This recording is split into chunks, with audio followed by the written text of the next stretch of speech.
लखनऊ के जानकीपुरम में स्थित आनंद आश्रम इन दिनों पूरी दुनिया का ध्यान आकर्षित कर रहा है।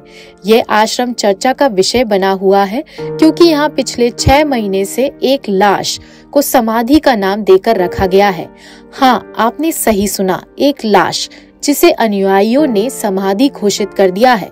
ये कोई साधारण लाश नहीं, बल्कि साध्वी गुरु माँ आशुतोषाम्वरी की दिव्य समाधि है।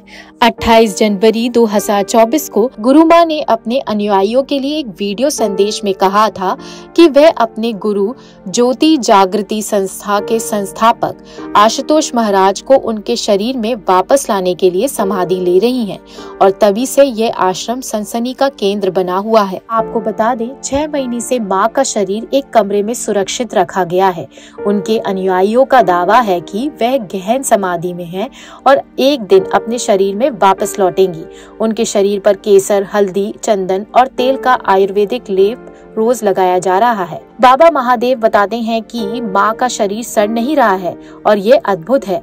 हालांकि पिछले 6 महीनों से कोई भी मेडिकल टीम इस आश्रम में नहीं आई है। इस समाधि के दर्शन के लिए लंदन, ऑस्ट्रेलिया और अमेरिका तक के अनुयायी आ रहे हैं। हालांकि दर्शन करने के लिए कड़े नियम लागू किए गए हैं। स्नान करना, हाथ पैर धोना और सैनिटाइजिंग जरूरी है। आश्रम की मैनेजमेंट कमेटी तय करती है कि कब, किसे और कैसे दर्शन कराए जाएं। 164 दिन हो गए और समाधि को माँ के, और एक लंबी समाधि है। लेकिन एक बात और भी है कि समाधि एक ऐसा सब्जेक्ट है कि जब उस परम आनंद में कोई भी होता है तो वहाँ समय, समाधि का मतलब समय का अधीन, जहाँ समय ख़त्म हो जाए, जहाँ परिवर्तन और प्लस माइनस से परे हो, संकल्प विकल्प से परे हो, जहाँ परम शून्य हो।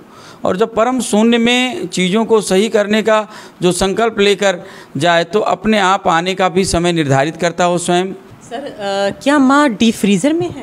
नहीं, माँ नॉर्मल टेम्परेचर पे हैं और किसी डीप फ्रीजर पे यहाँ व्यवस्था नहीं है। किसी बर्फ़ की, किसी ऐसे कृत्रिम उपकरण की कोई भी यहाँ पर व्यवस्था नहीं की गई है। चूँकि समाधि अपने आप में, महापुरुष जो समाधि लेते हैं और लेना जानते हैं, वह अपने इस पंच भौतिक शरीर को सुरक्षित रखना भी जानते हैं। और आज के पहले बहुत सारे महापुरुष जंगलों में समाधि लिए तो क्या वो फ्रीजर का डब्बा लेकर थोड़ी जाते थे, वो तो अकेले समाधि में चले जाते थे। उनका तो कोई, यहाँ तो माँ आशुतोषाम्वरी जी के शिष्य उनका रख रखाव देखभाल कर रहे हैं। लेकिन जो जंगलों में लिए उनको कौन देखने वाला? वो तो उनके शरीर पे दीमक लग गए, बांबी बन गए और वो लीन हो गए।